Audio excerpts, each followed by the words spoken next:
اما بعد قال اللہ تعالی فی کلامہ المجید وفرقانہ الحمید وقولہ الحق بسم اللہ الرحمن الرحیم ان الدین عند اللہ الاسلام صلوات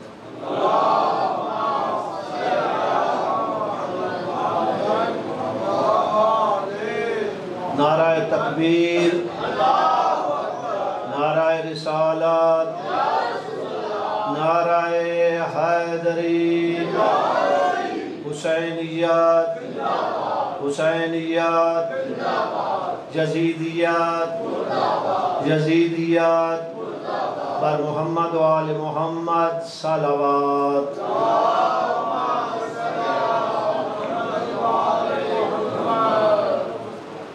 مالک آپ کی عبادات کو منظور و مقبول فرمائے۔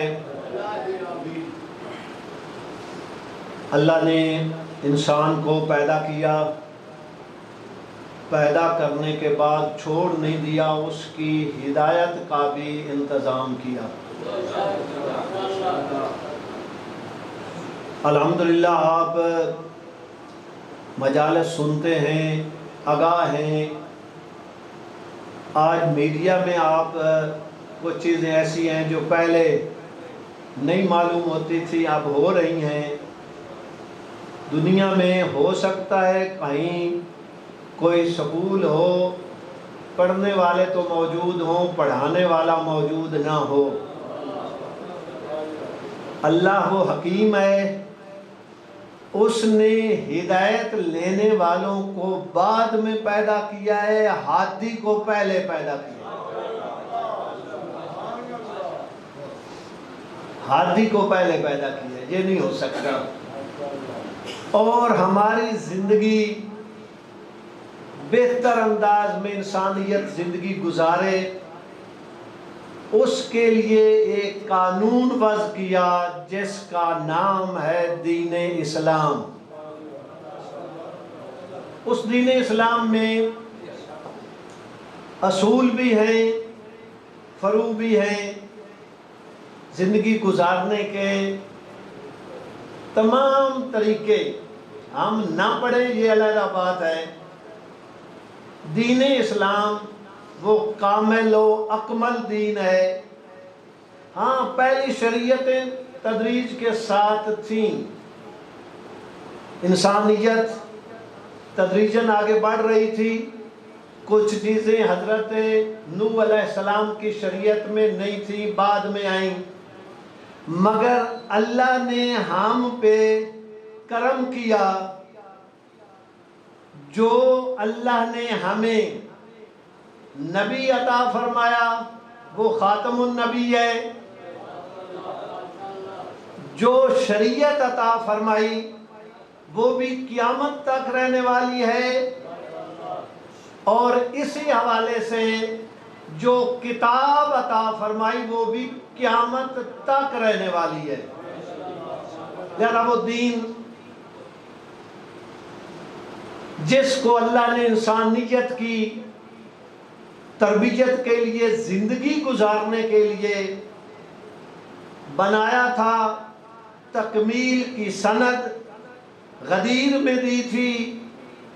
حضور کے 50 سال گزرنے کے بعد اس دین پہ بنو امیہ حملہ آور ہوئے،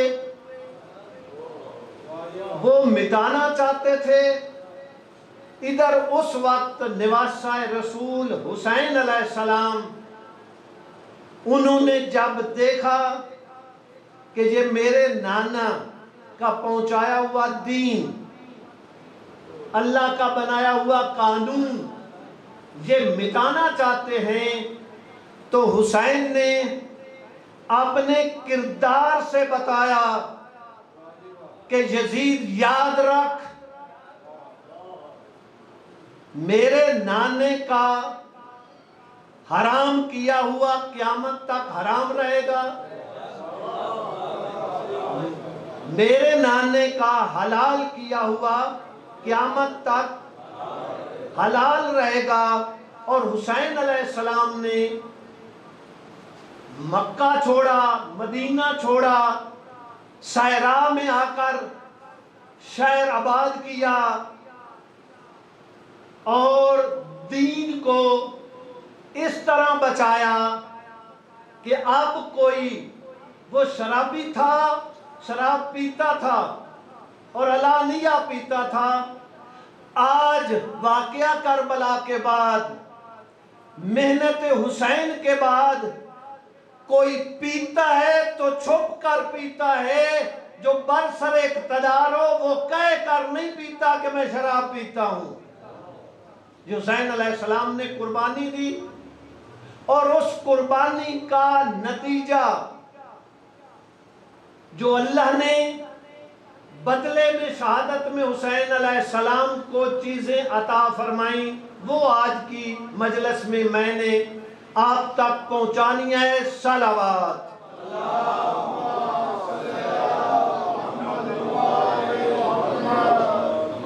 کل بھی میں نے عرض کیا تھا، مجلس حسین میں آنا کوئی معمولی بات نہیں ہے۔ معصوم فرماتے ہیں اللہ رحم فرمائے ان پر جو ایسی مجلس میں جاتے ہیں جہاں ہمارے امر کو زندہ کیا جاتا ہے، یعنی وہ معصوم کی دعاؤں کے آپ مستحق بنتے ہیں۔ اسی طرح حاضرین ایک اور چیز بھی ہے، معصوم فرماتے ہیں فَإِنَّ الْبُقَاءَ عَلَيْهِ تَحُطُّ الذُّنُوبَ، جو حسین کے غم میں روتا ہے اللہ اس کے گناہ معاف کر دیتا ہے۔ لہذا اسی کے حوالے سے یہ جو عزاداری سید الشہداء ہے یہ ائمہ کی دعاؤں کا اثر ہے۔ میرے اور آپ کے چھٹے امام امام جعفر صادق علیہ السلام،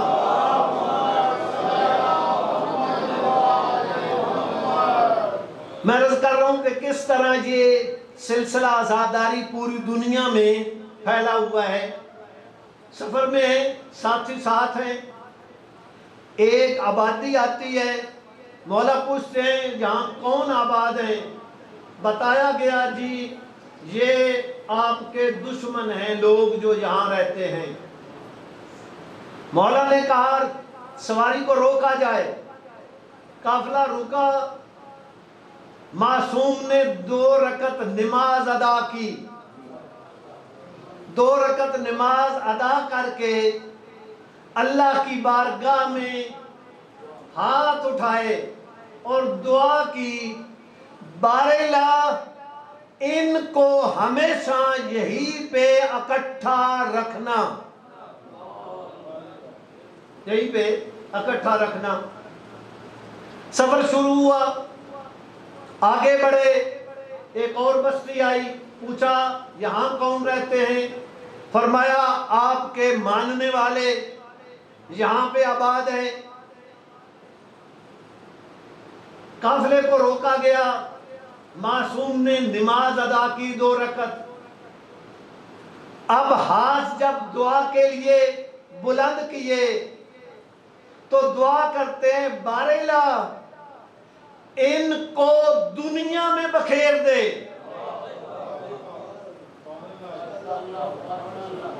ان کے لیے دعا کے اکٹھے رہیں، ان کے لیے کہ یہ۔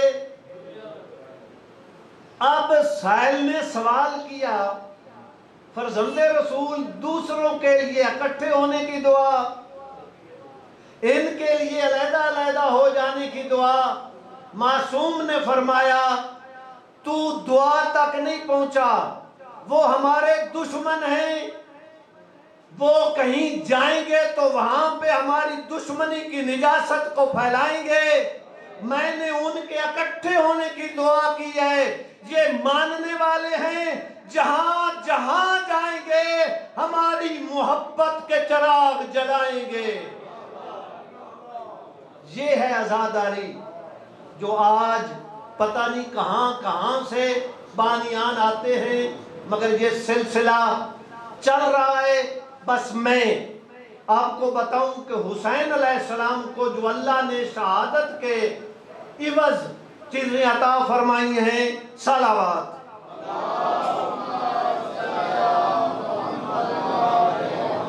جعل الامامۃ فی ذریۃ الحسین،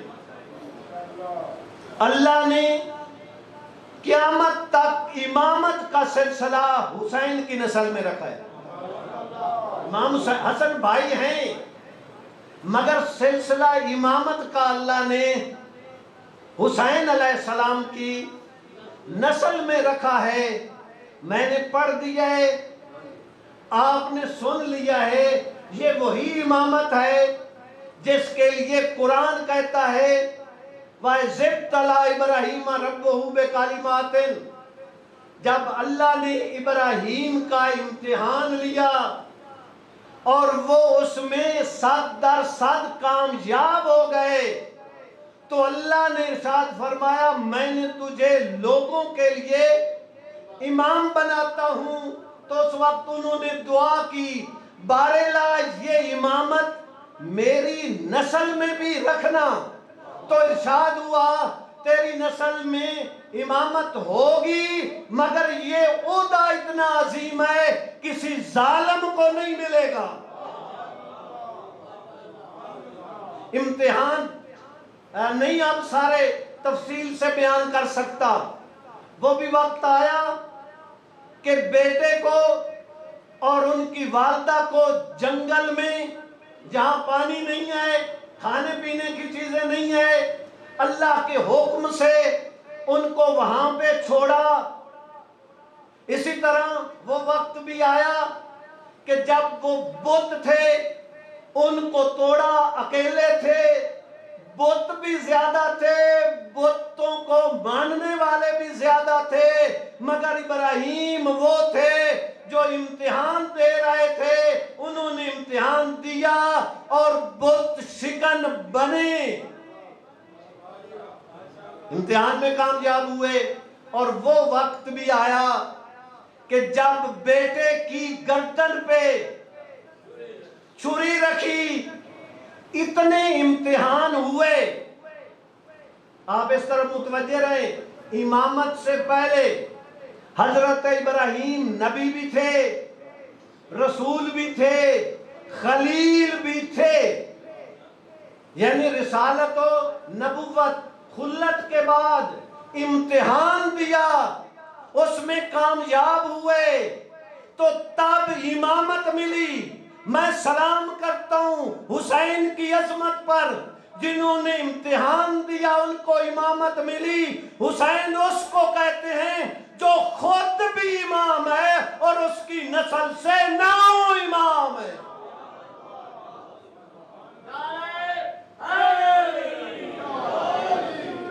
لہذا اس حوالے سے دوسری چیز جو اللہ نے عطا فرمائی، معصوم فرماتے ہیں جعل الاجابۃ تحت قبۃ الحسین، اللہ حسین کے روضے پہ جا کر قبا کے نیچے جو دعا مانگی جائے اللہ قبول کرتا ہے۔ صلوات۔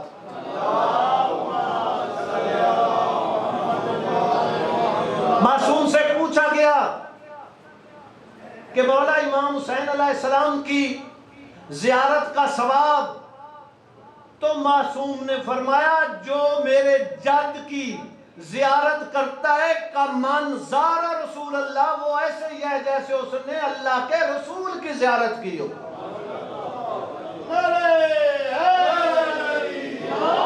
فرمایا کمن زار اللہ فی عرشہ، جس نے حسین علیہ السلام کی زیارت کی اس نے عرش میں اللہ کی زیارت کی۔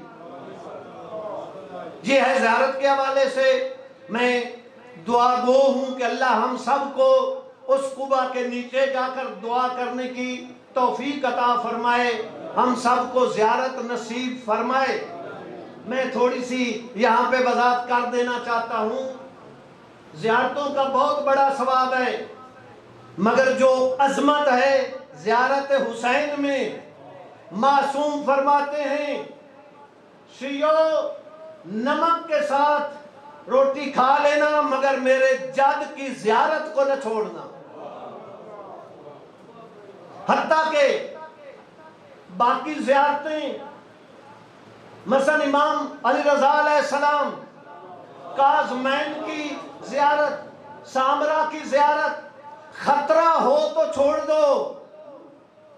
بقیہ کی زیارت خطرہ ہو تو چھوڑ دو.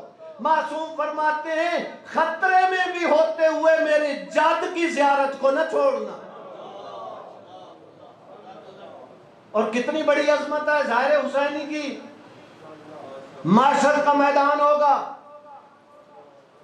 وہاں ایک منادی ندا کرے گا، اینا زوار و قبر الحسین، کہاں ہیں حسین کی قبر کی زیارت کرنے والے؟ یقوم اناس کثیر، بہت زیادہ لوگ کھڑے ہوں گے، پہچانے عظمت ظاہر حسینی کی. اس وقت ان کو حکم دیا جائے گا.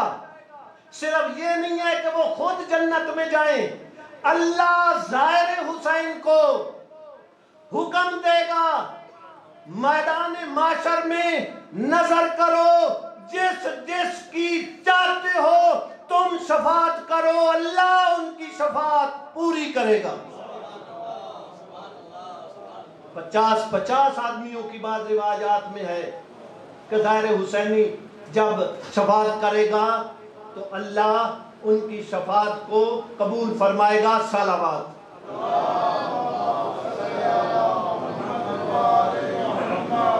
تیسری چیز، جعل شفاعت فی تربت الحسین، اللہ نے خاک کربلا میں شفا رکھی ہے. بالکل تھوڑی سی خاک پانی میں ملا کر یا کسی اور حوالے سے اس میں اللہ نے شفا رکھی ہے. یہ خاک کربلا کوئی عام نہیں ہے، یہ جنت کی خاک ہے. میرے سامنے وہ واقعہ موجود ہے کہ مفسر قرآن جناب فائز کاشانی جو تفسیر صافی جنہوں نے لکھی ہے، ان کے دور میں ایک مرتاز آیا جس نے ریاضت کی ہوئی تھی. وہ جو کوئی چیز بندہ چھپاتا تھا وہ بتا دیتا تھا. یہ بھی گئے، انہوں نے ہاتھ کو مٹھی کو بند کیا، اسے بتایا کہ میں نے مٹھی بند کر لی ہے، بتا میری مٹھی میں کیا ہے. اب دیکھتے ہیں تو اس کے چہرے کا اثر، رنگ بدلا ہوا ہے، حیران ہے. پوچھا حیران کیوں ہے؟ تجھے پتہ نہیں چل رہا؟ تو بتا رہا تھا جو بھی بند مٹھی میں ہوتا تھا. وہ دیکھ کر کہتا ہے میرے علم نے بتا دیا ہے مٹھی میں کیا ہے. میں حیران اس لیے ہوں کہ جو مٹھی میں ہے وہ جنت کی چیز ہے، یہاں کہاں آ گئی ہے؟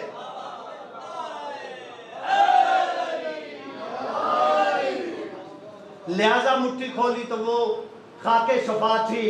لہذا اس حوالے سے حاضرین کوشش کریں زیارت امام حسین علیہ السلام کرنے کی نیت کریں. اللہ ہمیں زیارت کرنے کی توفیق عطا فرمائے. صلوات.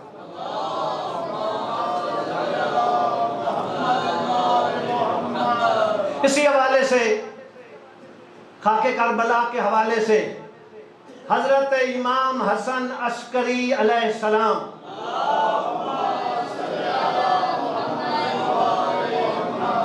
مومن کی علامات بیان فرماتے ہیں. مومن کی ایک علامت یہ ہے کہ وہ 51 رکعت نماز ادا کرتا ہے، جس میں واجب نمازیں بھی ہیں، نوافل بھی ہیں اور نماز شب بھی ہے. اللہ ہم سب کو جو علامتیں معصوم نے فرمائی ہیں وہی علامتیں اپنانے کی کوشش کرنے کی توفیق عطا فرمائے، نہ کہ جو آج علامتیں بنی ہوئی ہیں مومنوں کی، نہیں جو معصوم نے فرمائی ہیں.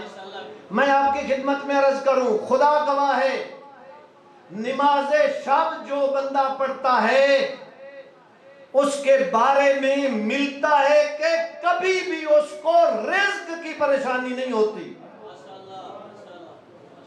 لہذا کوشش کریں نماز کی ادائیگی کے حوالے سے.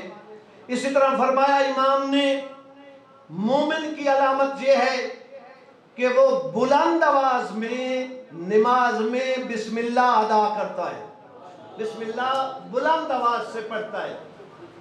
اسی طرح دائیں ہاتھ میں انگوٹھی پہنتا ہے, یہ بھی مومن کی علامات میں سے ایک علامت ہے. ایک علامت یہ ہے کہ وہ زیارت اربعین چیلم والے دن سید الشہداء کی زیارت کرتا ہے. اگر وہاں نہ پہنچ سکے, جہاں ہو وہاں پہ حسین کو یاد کرے. پانچویں چیز جو معصوم نے فرمائی مومن کی علامات میں کہ وہ خاک شفا پہ سجدہ کرتا ہے. صلوات.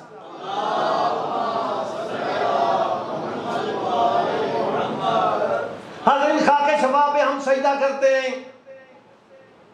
کچھ لوگ یہ جن کو حق کی پہچان نہیں ہے وہ کہتے ہیں جی یہ مٹی کو سجدہ کرتے ہیں. یعنی کبھی بھی لوگوں نے یہ نہیں سوچا ہم کہہ کیا رہے ہیں. ہم مٹی پہ پیشانی رکھتے ہیں, مٹی کو سجدہ نہیں کرتے. بڑے واضح لفظوں میں کہنا چاہتا ہوں, محمد و آل محمد نے ہمیں بتایا ہے سوائے اللہ کے کسی کو سجدہ نہیں ہے. جی یہ خاک شفا کو سجدہ کرتے ہیں. سوال یہ ہے اگر یہ بات ہے کہ ہم پیشانی رکھتے ہیں تو خاک شفا کو سجدہ ہو جاتا ہے, تم قالین کو سجدہ کرتے ہو. جب تم قالین پہ سجدہ کرو تو خدا کو سجدہ ہے, ہم مٹی پہ سجدہ کریں تو مٹی کو سجدہ ہے. یعنی یہ بات اپنی جگہ پہ طے ہے. معترض اعتراض کرتے رہتے ہیں, ان کی طرف توجہ نہیں کرنی چاہیے. مگر عظمت سن لیں مٹی پہ سجدہ کرنے کے حوالے سے. معصوم فرماتے ہیں السجود علی تربۃ الحسین, خاک کربلا پہ سجدہ کرنا یتم الصلاۃ ان کان ناقصا, اگر نماز میں کوئی نقص ہو اللہ اس بندے کو کامل نماز کا ثواب عطا فرماتا ہے. نعرہ تکبیر, نعرہ رسالت, نعرہ حیدری. یہ ان کی قسمت میں ہے کہ وہ یہ باتیں بناتے رہتے ہیں, ورنہ یہ جی ہر سال وہی واقعات ہیں جو دہراتے ہیں. ایک مرتبہ, دو مرتبہ, 1400 سال ہو گئے ہیں وہی واقعات دہراتے ہیں. اگر ہم ان سے پوچھیں تم ساری زندگی وہ ایک ہی نماز ہے جو ہر روز پڑھتے ہو, وہی روزہ ہے جو ہر سال رکھتے ہو, چلے وہ تو عبادت ہوگی, 3 وقت کھانا ہر روز کھاتے ہو. اگر کوئی بندہ بیمار ہو جاتا ہے تو ظاہر ہے کہ وہ دوائی, روٹی ممکن ہے وہ چھوڑ دے مگر دوائی نہیں چھوڑتا, ہر روز استعمال کرتا ہے. تو وہ جواب کیا دیتے ہیں؟ وہ کہتے ہیں اصل میں بات یہ ہے نماز روزہ عبادت ہے اس لیے ہم کرتے ہیں, اور یہ غذا اور دوائی جو ہے اس میں ہماری زندگی ہے. آپ میرے ساتھ ہیں نا بھئی؟ وہ کہتے ہیں کہ نماز روزہ اس لیے ادا کرتے ہیں کہ وہ اللہ کی عبادت ہے. تکرار ہوتا ہے وہ اللہ کی بندگی ہے. یہ کھانا اور دوائی اس میں ہماری زندگی ہے. ہم بھی دنیا والوں کو بتاتے ہیں تمہیں کیا پتا ہے عزاداری سید الشہداء کی عظمت کیا ہے, اس میں اللہ کی بندگی ہے اور ہماری زندگی ہے. اس میں اللہ کی بندگی ہے اور ہماری زندگی ہے. یہی وہ جو ہمارے علماء بیان کرتے ہیں. کسی بانی کسی عزادار کو اس طرف نہیں متوجہ ہونا چاہیے کہ یہ میری وجہ سے عزاداری ہے، کہ ہم نے عزاداری کو زندہ رکھا ہوا ہے. ہم نے عزاداری کو زندہ نہیں رکھا ہوا، عزاداری نے ہمیں زندہ رکھا ہوا ہے. لہذا اس حوالے سے حاضرین یہ ایک بہت بڑی سعادت ہے. اس کو ہمیشہ انسان جو ہے وہ اپنائے. وہ خوش قسمت انسان ہے جو اپنا وقت صف حسین پہ آ کر حسین کی ماں کو پرسا دیتا ہے اور اس کا اجر اللہ اس کو عظیم دیتا ہے. صلوات.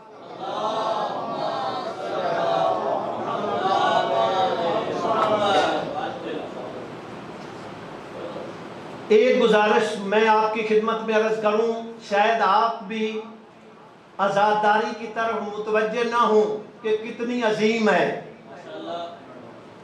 کتنی اس کی عظمت ہے. میں نے ایک کتاب میں پڑھا ہے عزاداری کے حوالے سے. دشمن سوچتا ہے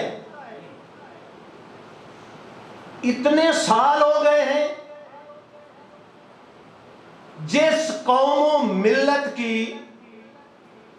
دشمن حکومتیں ہوں وہ تو ختم ہو جاتی ہیں.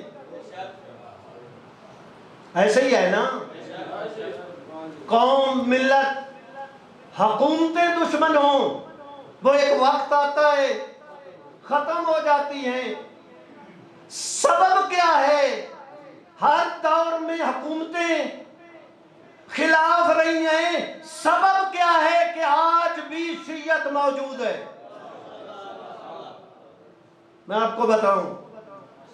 لہذا اس حوالے سے دشمن نے تحقیق کی. کراچی میں بھی آ کر، کوئٹہ میں بھی آ کر ایک خاتون نے بھی تحقیق کی. انہوں نے جو عزاداری کے حوالے سے، مکتب تشیع کے حوالے سے کہ یہ کیوں آج تک قوم اور یہ مذہب موجود ہے جبکہ حکومتیں دشمن ہیں، انہوں نے 3 نقطے دیے ہیں جس کی وجہ سے دشمن کی نظر میں بھی آج شیعت قائم ہے. ایک مرتبہ صلوات پڑھ لیجیے.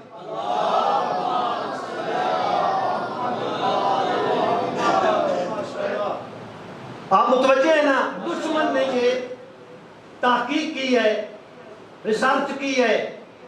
اس میں انہوں نے 3 پوائنٹ دیے ہیں. اپنے مکتب مذہب ائمہ کی عظمتوں کو سلام کیا کرو. وہ دیکھ کر کہتے ہیں جی پہلا سبب شیعہ قوم کا زندہ رہنا آج تک وہ یہ ہے ان کے مذہب میں اجتہاد ہے. ان کا مجتہد جس دور میں چاہتا ہے جتنا مشکل مسئلہ ہوتا ہے قرآن و حدیث کی روشنی میں واضح کر دیتا ہے.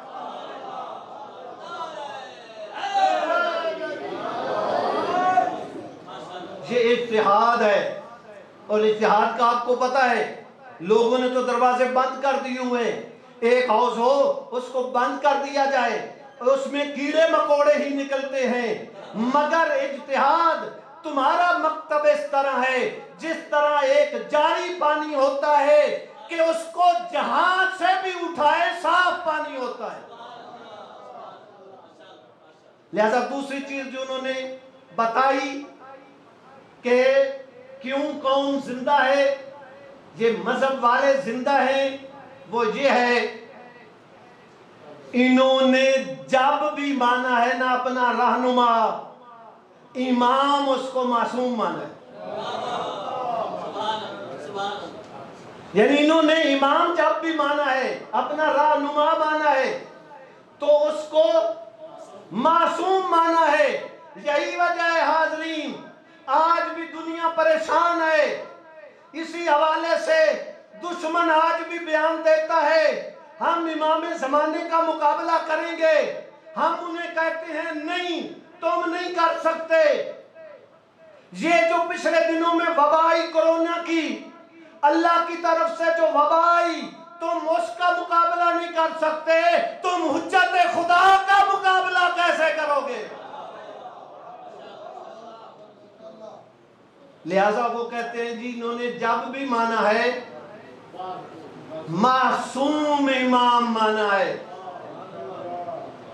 اب تیسری چیز جو انہوں نے بیان کی ہے، وہ کہتے ہیں اس مکتب کو، شیعہ قوم کو جس چیز نے زندہ رکھا ہوا ہے وہ عزاداری سید الشہداء ہے۔ لہذا یہ وہ نعمت ہے جس کو دشمن بھی اس طرف متوجہ ہے کہ یہ عزاداری اس قوم و ملت کی بنیاد ہے۔ اسی حوالے سے جو ہم عزاداری مناتے ہیں اس کا بھی ایک مقصد ہے، آپ بھی اس طرف متوجہ رہیں۔ سید الشہداء کی شہادت حسین کی نظر میں شہادت مقصد نہیں تھا، مقصد اور تھا، شہادت ذریعہ تھا۔ کس چیز کو بچانا تھا؟ دین کو بچانا تھا، دین مقصد ہے۔ لہذا انسان کو دین کے حوالے سے متوجہ رہنا چاہیے۔ مجھے نہیں معلوم کہ جملہ میں نے کہا ہو، کہنے والے نے جب یہ کہا تھا شاہ است و حسین، بادشاہ است و حسین، حسین شاہ بھی ہے بادشاہ بھی ہے، دین است و حسین، دین پناہ است و حسین۔ حسین دین ہے، حسین دین کی پناہ گاہ کو حسین کہتے ہیں۔ صلوات پڑھ لیں ایک دفعہ۔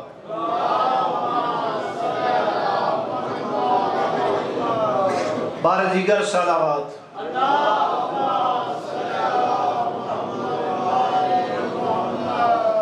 ایک مرتبہ پھر صلوات پڑھ لیجیے۔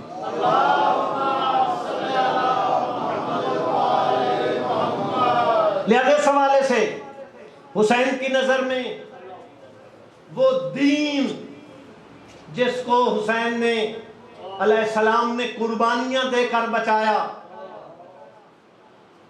وہ عظیم تھا، وہ مقصد تھا۔ ہمیں اس مقصد کی طرف متوجہ رہنا چاہیے۔ اور اس حوالے سے رونے پہ جو اعتراض کیا جاتا ہے، ہمارے ایک عالم دین بزرگ، آپ میں سے بھی اکثر جانتے ہیں، مولانا صاحب تشریف لائے ہیں، خدا ان کی توفیقات خیر میں اضافہ فرمائے، وہ بھی جانتے ہیں، بلوچ سے مولانا اختر عباس کوٹ ادو والے، اور اس حوالے سے ان کا ایک بلوچ تھے اور بڑی جرأت سے بات کیا کرتے تھے۔ عزاداری کے حوالے سے میں بعد میں کرتا ہوں، ایک پہلے بات آپ کی خدمت میں ان کی سنا دینا چاہتا ہوں۔ ہمارے ہاں کچھ چیزیں ہیں جو ادھر سے لوگ آئے ہیں نا، انہوں نے ہمارے اندر پھیلا دی ہیں۔ اور یہ بھی آپ بھی یاد رکھیں، جیسا بھی پیر ہو اس کو مرید مل جاتے ہیں، جیسا بھی پیر ہو مرید مل جاتے ہیں۔ یعنی ان کی میں آپ کو بتانا چاہتا ہوں کہ کتنے منبر پہ بیٹھ کے دین مبین کی خدمت کرنے والے شجاع عالم دین تھے۔ ایک میں اس کا نام نہیں لینا چاہتا، ایک ادھر سے ادھر آیا، اکثر انہوں نے ہمیں خراب کیا ہے جو ادھر سے ادھر آتے ہیں۔ انہوں نے ایک فکر پیدا کی کہ آل محمد نازل ہوتے ہیں، جس طرح کہ آپ بھی اس بات سے آگاہ ہیں کہ وہ یہ فکر دی گئی کہ یہ بھی نازل ہوتے ہیں۔ اب نازل ہونے کا معنی تو یہی ہے نا کہ جو چیز نازل ہو، قرآن نازل ہوا ہے، قرآن کا ماں باپ ہے کوئی نہیں ہے، تو قرآن وہ ہے جو اللہ کی کتاب ہے، وہ نازل ہوا ہے، ایک اللہ کا نظام ہے اور وہ اللہ حکیم ہے۔ آپ بھی متوجہ ہوں، وہ اللہ حکیم ہے، اس نے جو انسانیت کی نسل کے چلنے کا سلسلہ رکھا ہے، اگر اس سے بھی کوئی بہتر ہوتا تو اس کو رکھتا۔ تو جب اس بندے نے یہ چیز پھیلانی شروع کی نا، یہ نازل ہوتے ہیں، ظاہر ہے کہ نازل ہونے کا مطلب یہی ہے کہ ان کا کسی خاندان کے ساتھ تعلق نہیں ہے، نہ ماں، نہ باپ، نہ دادا، نہ دادی، نہ کوئی مثلا اس حوالے سے۔ تو انہوں نے کوٹلہ جام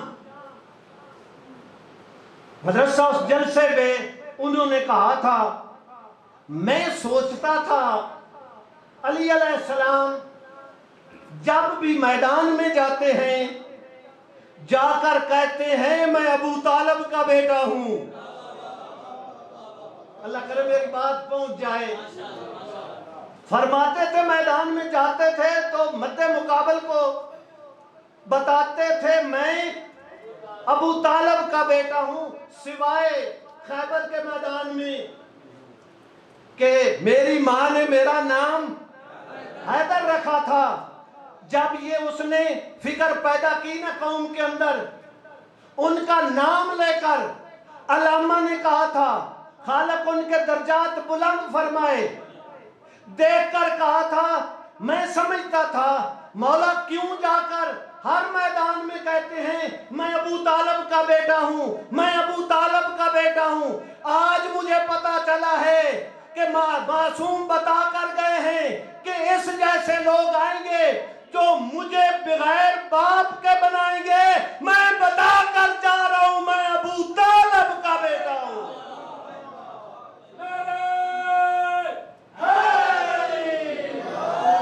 ابو طالب کا بیٹا ہوں۔ لہذا اس حوالے سے وہ عزاداری کے حوالے سے وہ ہم پہ اعتراض ہوتا ہے نا جی، یہ جو ہے نا ہم ان کو وسیلے کے طور پہ پکارے تو کہتے ہیں وہ فوت ہو چکے ہیں، اگر ہم ان کا ذکر کریں تو وہ کہتے ہیں جی ماتم کریں وہ تو زندہ ہیں۔ حاجی جا رہے تھے اسٹیشن سے تو مولانا موجود تھے، ایک حاجی کو الوداع کرتے ہوئے رو پڑا تو مولانا نے کہا کیوں رو رہے ہو؟ کو مرنے کے لیے جا رہا ہے، پھانسی پہ لٹکنے کے لیے جا رہا ہے؟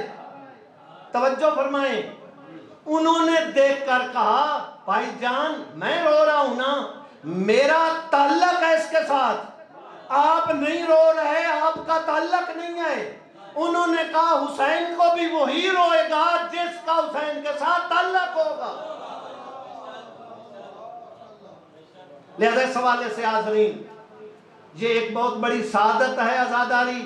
اللہ تعالی ہم سب کو صحیح معنوں میں جس طرح خدا اور رسول ائمہ چاہتے ہیں اس طرح اپنانے کی توفیق عطا فرمائے۔ دین بچایا ہے نا، دین حضرت آدم سے چلا تھا، لہذا حسین علیہ السلام تمام نبیوں کے وارث ہیں، ان کی محنتوں کو بچایا۔ ریاض القدس کے حوالے سے روایت ہے کہ ہر شب جمعہ انبیاء کربلا میں تشریف لاتے ہیں، رات گزارتے ہیں، صبح کا وقت ہوتا ہے، آگے آگے انبیاء ہوتے ہیں، کچھ سید الشہداء۔ جب حد آتی ہے نا تو انبیاء دیکھ کر کہتے ہیں حسین ہم تو آئے تھے تیرا شکریہ ادا کرنے کے لیے کہ تو نے ہماری محنتوں کو بچایا، تو زخمی ہے آرام کر۔ سید الشہداء فرماتے ہیں تم میرا شکریہ ادا کرنے آئے تھے نا، ابھی میں تھوڑی دیر شام جاؤں گا اس کا شکریہ ادا کرنے کے لیے جس نے مجھے بچایا۔ حاضرین شہید دست غیب کی طرف روایت کی نسبت دی جاتی ہے، باقی کتابوں میں بھی ہے۔ 5 سال کی عمر ہے جناب زینب سلام اللہ علیہا کی، دن کا وقت ہے، بابا کی خدمت میں عرض کرتی ہیں بابا جی چاہ رہا ہے نانے کے روزے کی زیارت کروں۔ میرے اور آپ کے غیور امام دیکھ کر فرماتے ہیں زینب تو زینب ہے، ابھی دن ہے۔ اللہ تعالی ہم سب کو زیارات نصیب فرمائے۔ گھر سے روزہ کوئی دور نہیں تھا، کہا بیٹی رات ہو لینے دے۔ رات ہوئی، آگے آگے مولا، پیچھے جناب زینب سلام اللہ۔ کہتے ہیں کہ آگے بڑھ کر علی علیہ السلام نے روزے کے چراغ کو گل کیا۔ میں پوچھوں گا مولا آج تو زینب پردے میں ہے، رات کا وقت ہے، آپ کا سایہ موجود ہے، کیوں بجھا رہے ہیں چراغ کو؟ یہی ہوگا نا علی برداشت نہیں کرتے کوئی زائر آیا ہو، کوئی صحابی آیا ہو، اس کی نظر زینب کے قد پہ پڑے۔ میں یہ کہوں گا مولا آپ یہ برداشت نہیں کرتے، اللہ جانے آپ کے روح پہ کیا گزری ہوگی جب یہی زینب سر ننگے، ہاتھوں میں ہتھکڑیاں اور جا کر شرابی کے دربار میں خطبے پڑھ رہی ہوگی۔ بس ایک خطبہ دیا بی بی نے اور اپنے بابا کے لہجے میں خطبہ دیا۔ تھوڑا سا تصور تو کرے نا، کون بی بی جن کی ماں کا جنازہ بھی رات کو اٹھا تھا، خطبہ دیا بابے کے لہجہ میں۔ ایک نبینا صحابی بیٹھا ہوا ہے، وہ ساتھ والے کو کون نہیں مارتا ہے، کہتا ہے قیامت تو نہیں آ گئی؟ کہا کیا ہوا؟ کہا علی علیہ السلام خطبہ دے رہے ہیں۔ ساتھی نے کہا نہیں علی خطبہ نہیں دے رہے، قیامت نہیں آئی۔ کہا حسین خطبہ دے رہے ہیں، ان کے بیٹے حسن خطبہ دے رہے ہیں۔ کہا نہیں حسن بھی خطبہ نہیں دے رہے، حسین بھی خطبہ نہیں دے رہے۔ تو پوچھا پھر کون خطبہ دے رہا ہے علی کے لہجے میں؟ کہا شکر کر تیری آنکھیں نہیں، آج علی کی بیٹی زینب خطبے دے رہی ہے۔ انا للہ۔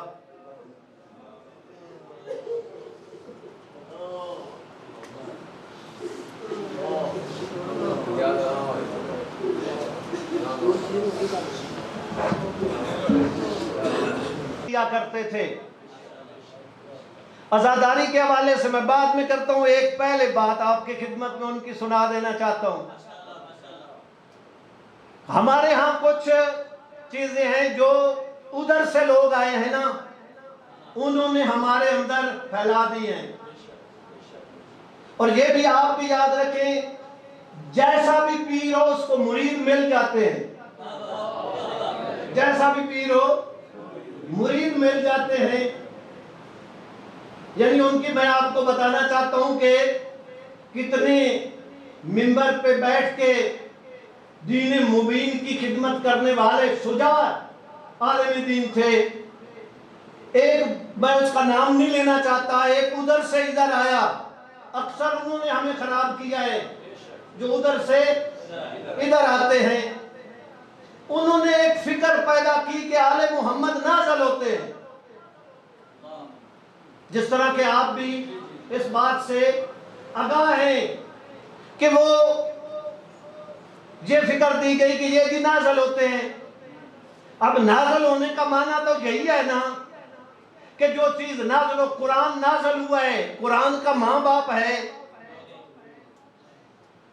کوئی نہیں ہے، تو قرآن وہ ہے جو اللہ کی کتاب ہے، وہ نازل ہوا ہے، ایک اللہ کا نظام ہے اور وہ اللہ حکیم ہے۔ آپ بھی متوجہ ہوں، وہ اللہ حکیم ہے، اس نے جو انسانیت کی نسل کے چلنے کا سلسلہ رکھا ہے، اگر اس سے بھی کوئی بہتر ہوتا تو اس کو رکھتا۔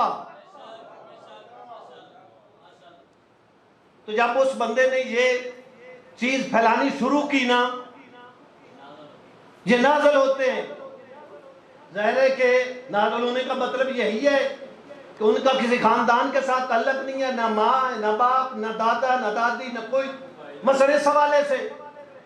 تو انہوں نے کوٹلہ جام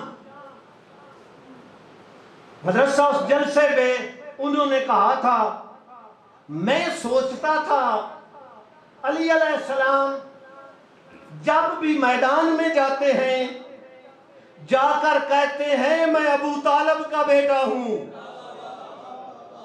اللہ کرے میری بات پہنچ جائے۔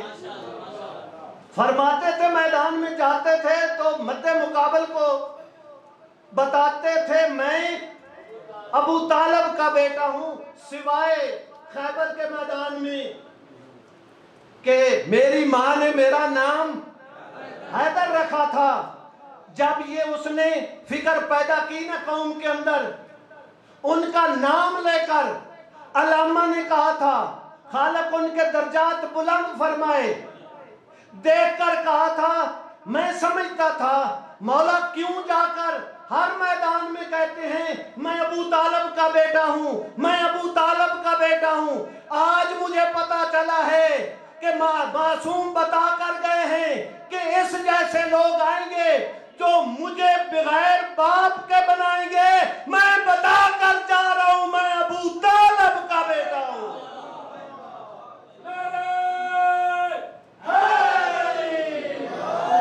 ابو طالب کا بیٹا ہوں۔ لہذا اس حوالے سے وہ عزاداری کے حوالے سے وہ ہم پہ اعتراض ہوتا ہے نا جی، یہ جو ہے نا ہم ان کو وسیلے کے طور پہ پکارے تو کہتے ہیں وہ فوت ہو چکے ہیں، اگر ہم ان کا ذکر کریں تو وہ کہتے ہیں جی ماتم کریں وہ تو زندہ ہیں۔ حاجی جا رہے تھے اسٹیشن سے تو مولانا موجود تھے، ایک حاجی کو الوداع کرتے ہوئے رو پڑا تو مولانا نے کہا کیوں رو رہے ہو؟ کو مرنے کے لیے جا رہا ہے، پھانسی پہ لٹکنے کے لیے جا رہا ہے؟ توجہ فرمائیں، انہوں نے دیکھ کر کہا بھائی جان میں رو رہا ہوں نا، میرا تعلق ہے اس کے ساتھ، آپ نہیں رو رہے، آپ کا تعلق نہیں ہے۔ انہوں نے کہا حسین کو بھی وہی روئے گا جس کا حسین کے ساتھ تعلق ہوگا۔ لہذا اس حوالے سے حاضرین یہ ایک بہت بڑی سعادت ہے عزاداری۔ اللہ تعالی ہم سب کو صحیح معنوں میں جس طرح خدا اور رسول ائمہ چاہتے ہیں اس طرح اپنانے کی توفیق عطا فرمائے۔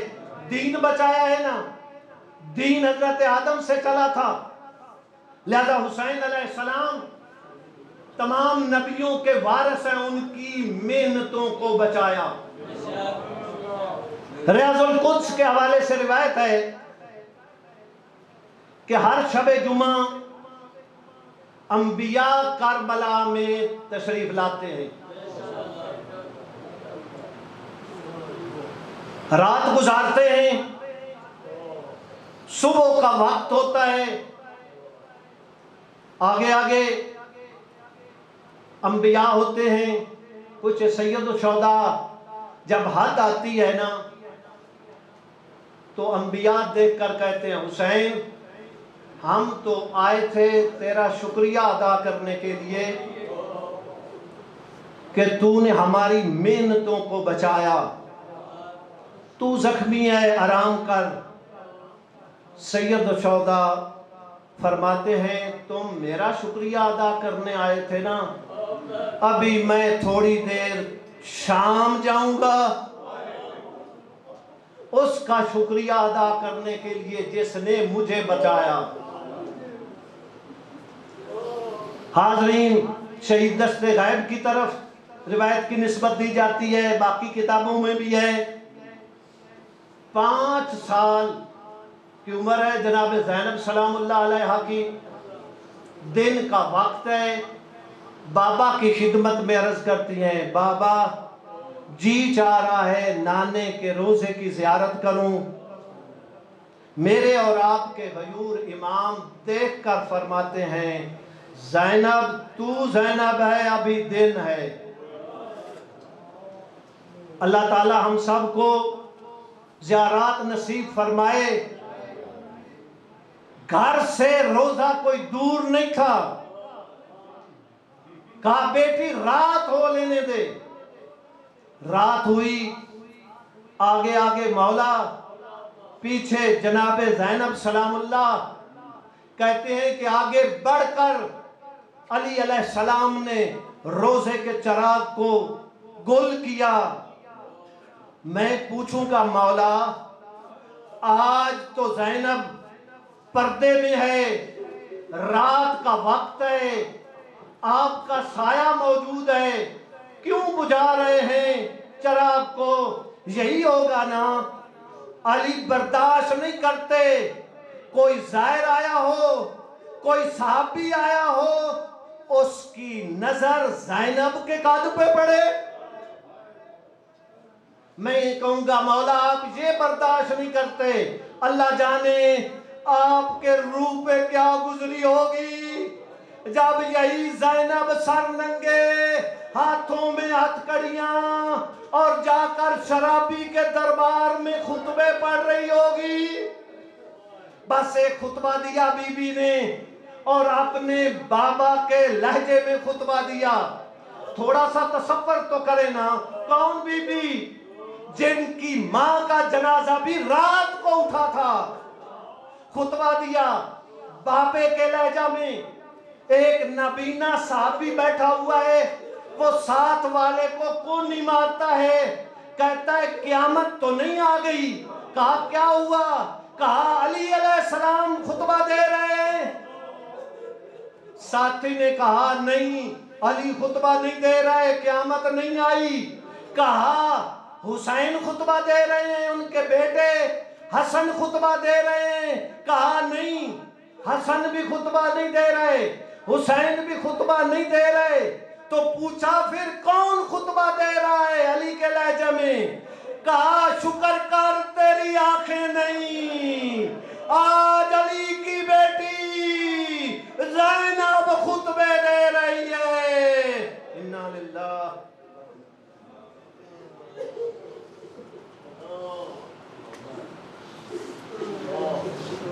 Yeah.